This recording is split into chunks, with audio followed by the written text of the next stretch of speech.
Vous êtes confiné dans la grotte d'Elroé et n'avez pour seule compagnie que les vestiges du cauchemar?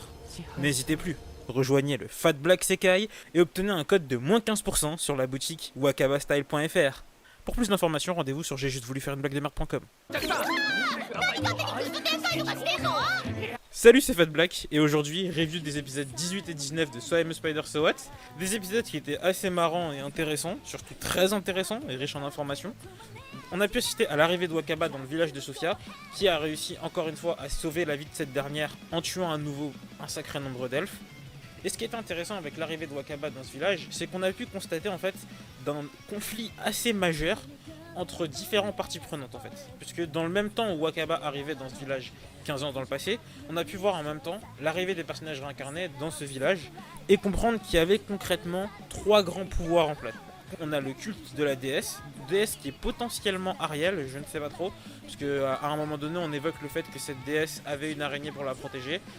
Les araignées obéissent toutes à Ariel, du coup je suppose que le culte de cette déesse est le culte voué à Ariel.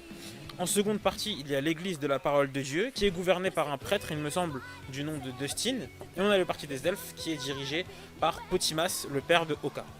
Et ce qui est assez marrant, c'est de voir dans ces deux épisodes, et surtout dans l'épisode 18, voir Potimas et Dustin se poser des questions quant à la présence de Wakaba dans le village de Sofia, et du coup, s'imaginer que Wakaba appartient à Sofia. J'utilise la phrase que j'ai utilisée plus tôt, les araignées obéissent toutes à Ariel, et pensent également de façon assez logique que Wakaba obéit à Ariel. Ce qui est assez marrant du coup, c'est de voir que Potimas à un moment donné fait la rencontre de Sofia, constate que c'est une réincarnée, mais ne se dit à aucun moment que Wakaba est elle-même une réincarnée. Ce qui est logique, ce qui est complètement logique. Il n'y a pas vraiment de raison qui pourrait le pousser à penser comme ça. Tous les réincarnés sont vraisemblablement des êtres humains, du coup il n'y a pas de réelle raison de penser qu'une araignée puisse être un réincarné. Mais du coup ce qui est assez marrant, c'est de voir Dustin et Potimas qui sont rivaux dans une guerre, semble-t-il, silencieuse entre eux et Ariel. Enfin, c'est un conflit qui est suggéré entre les trois parties.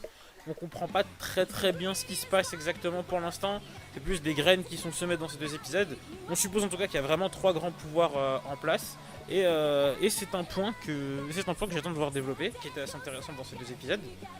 Ce qui était aussi cool, c'était d'avoir le point de vue de Sofia, qui dans l'épisode 18 avait vraiment presque l'air d'être une Rudeus en fait, de Mushoku Tensei, dans le sens où on voyait vraiment en fait que les personnages réincarnés, lorsqu'ils ont été réincarnés, étaient, même dans leur corps de bébé, conscients et possédaient les souvenirs de leur ancienne vie. D'ailleurs, juste cette blague m'a terminé.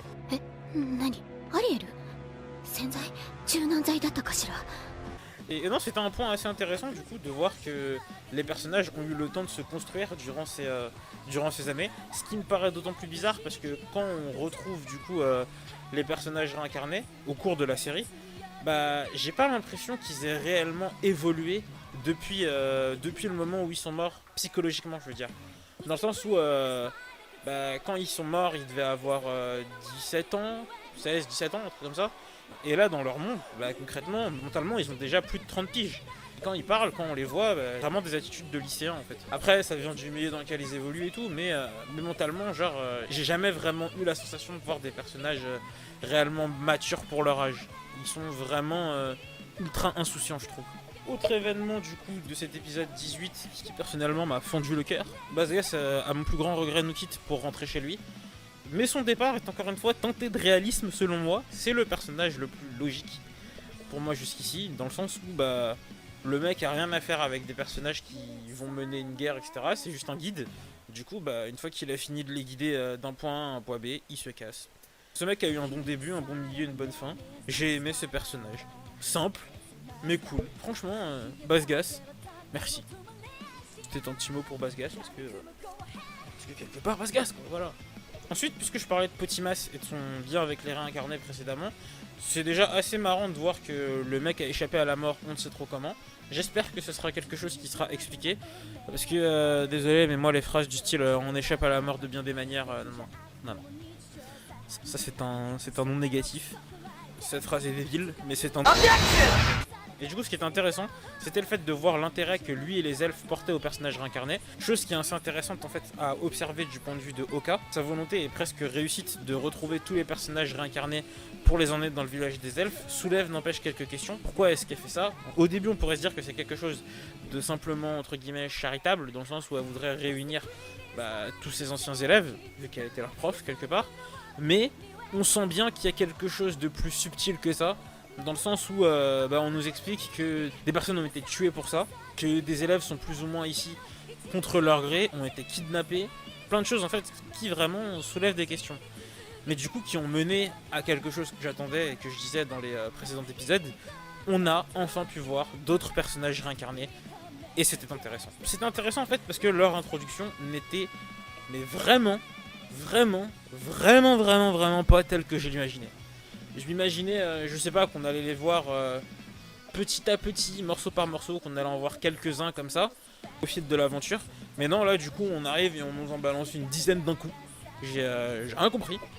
Et ce qui était marrant en fait, c'était de voir le rapport qu'ils avaient avec Oka et les elfes, de voir que concrètement, ceux qui étaient censés un petit peu être leurs sauveurs, ils les voyaient comme des bourreaux, ou en tout cas les aimaient vraiment pas.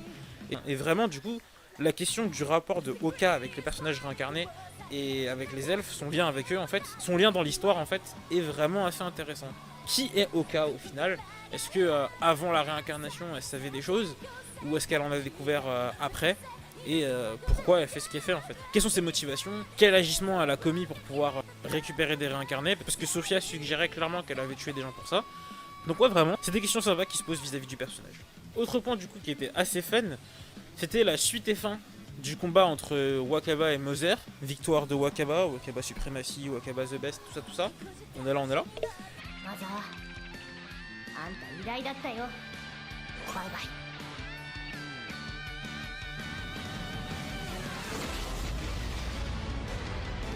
Et concrètement, ouais, victoire qui a permis de récupérer les consciences parallèles, et ça, putain, ça fait plaisir. Et victoire qui tend à infirmer une théorie, ce qui du coup serait que Kor, qui actuellement est infiltré au sein de la Reine des Démons Ariel, serait potentiellement la conscience parallèle qui dominerait le corps d'Ariel et qui prendrait possession d'Ariel. Et du coup, Wakaba deviendrait Ariel, entre guillemets, de cette façon-là. Ce serait la conscience parallèle de Kor qui réussirait en fait à dominer un combat interne entre les deux personnages.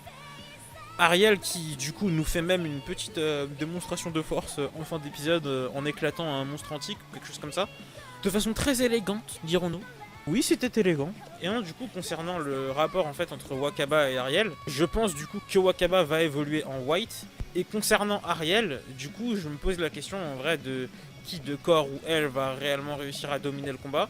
J'aurais tendance à dire que c'est Kor qui va gagner, mais je me demande en fait si ce serait pas peut-être une fusion des deux qui aurait le contrôle d'Ariel et où du coup genre ce serait en partie Ariel, en partie Wakaba ou plutôt Kor qui serait aux commandes. Enfin oui, Kor est une conscience parallèle de Wakaba, donc quelque part c'est Wakaba, mais ouais, genre je pense que ce serait ça. Mais à voir comment ça va se goupiller concrètement. Ce qui serait intéressant aussi, ce serait de voir du coup si Wakaba va récupérer d'une certaine façon le lien psychique qu'il y avait entre Moser et Ariel. Parce que dans ce cas, si elle réussissait à le récupérer, il y aurait du coup une nouvelle connexion entre les deux. Et ça pourrait être pas mal utile en fait. La passerelle qui a permis à Kor de se déplacer pourrait être rouverte et Wakaba pourrait à sa guise contrôler le corps d'Ariel. Mais je ne pense pas que ça se fera au vu des dialogues des personnages. Après, je ne sais pas. Je ne suis pas dans la tête des scénaristes. Et aussi, du coup, comme à chaque review, un petit instant à Obiyuki. Remercions encore une fois le talent de cette seiyuu et profitons de quelques-unes de ses meilleures performances dans ces deux épisodes.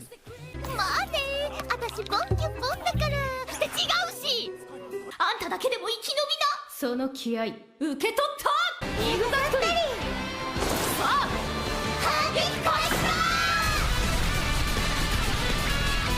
Donc voilà, c'est tout ce que j'avais à dire pour cette review. Je vous dis likez si vous aimez, dislikez si vous aimez pas, abonnez-vous si vous voulez et partagez si vous le sentez, mais surtout commentez. Bon, foncez voir So I'm a Spider So What à 5-6 épisodes de la fin. Foncez! Et je vous dis salut les gens! 私はぼっち前世ではぼっち今世も今までぼっちぼっちを極めっとするもの